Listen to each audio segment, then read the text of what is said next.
Sakal Gunar Vande Guru Sri Charanaravindan.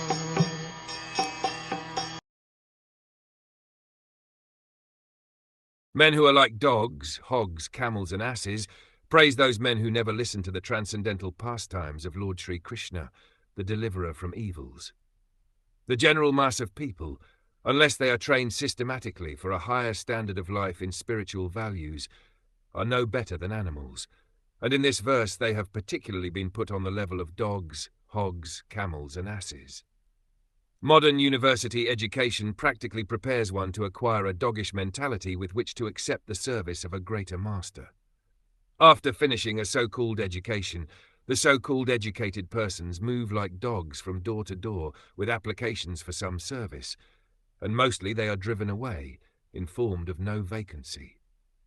As dogs are negligible animals and serve the master faithfully for bits of bread, a man serves a master faithfully without sufficient rewards. Persons who have no discrimination in the matter of foodstuff and who eat all sorts of rubbish are compared to hogs. Hogs are very much attached to eating stools, so stool is a kind of foodstuff for a particular type of animal, and even stones are eatables for a particular type of animal or bird. But the human being is not meant for eating everything and anything.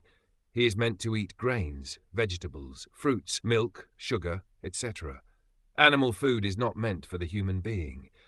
For chewing solid food, the human being has a particular type of teeth meant for cutting fruits and vegetables. The human being is endowed with 2 canine teeth as a concession for persons who will eat animal food at any cost.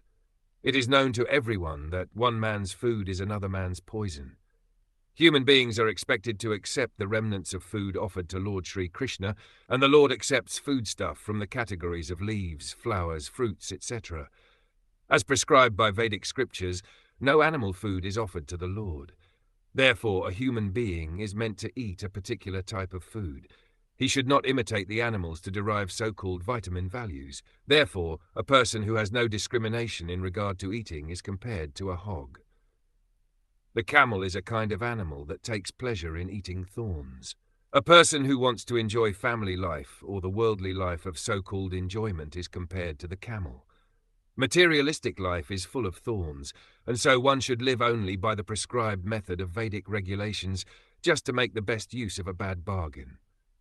Life in the material world is maintained by sucking one's own blood. The central point of attraction for material enjoyment is sex life. To enjoy sex life is to suck one's own blood, and there is not much more to be explained in this connection. The camel also sucks its own blood while chewing thorny twigs. The thorns the camel eats cut the tongue of the camel, and so blood begins to flow within the camel's mouth. The thorns, mixed with fresh blood, create a taste for the foolish camel, and so he enjoys the thorn-eating business with false pleasure. Similarly, the great business magnates, industrialists who work very hard to earn money by different ways and questionable means, eat the thorny results of their actions mixed with their own blood. Therefore the Bhagavatam has situated these diseased fellows along with the camels. The ass is an animal who is celebrated as the greatest fool, even amongst the animals. The ass works very hard and carries burdens of the maximum weight without making profit for itself. Footnote: the ass is generally engaged by the washerman, whose social position is not very respectable.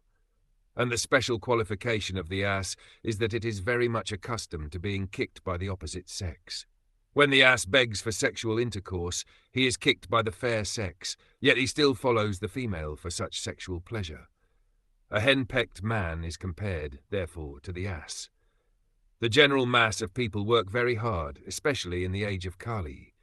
In this age, the human being is actually engaged in the work of an ass, carrying heavy burdens and driving thela and rickshaws. The so-called advancement of human civilization has engaged a human being in the work of an ass.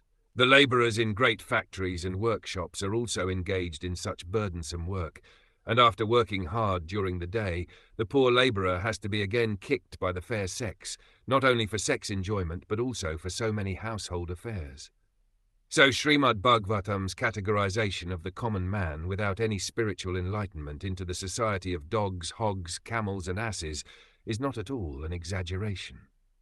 The leaders of such ignorant masses of people may feel very proud of being adored by such a number of dogs and hogs, but that is not very flattering. The Bhagavatam openly declares that although a person may be a great leader of such dogs and hogs disguised as men, if he has no taste for being enlightened in the science of Krishna, such a leader is also an animal and nothing more. He may be designated as a powerful, strong animal or a big animal, but in the estimation of Srimad Bhagavatam, he is never given a place in the category of man on account of his atheistic temperament. Or, in other words, such godless leaders of dogs and hog-like men are bigger animals with the qualities of animals in greater proportion.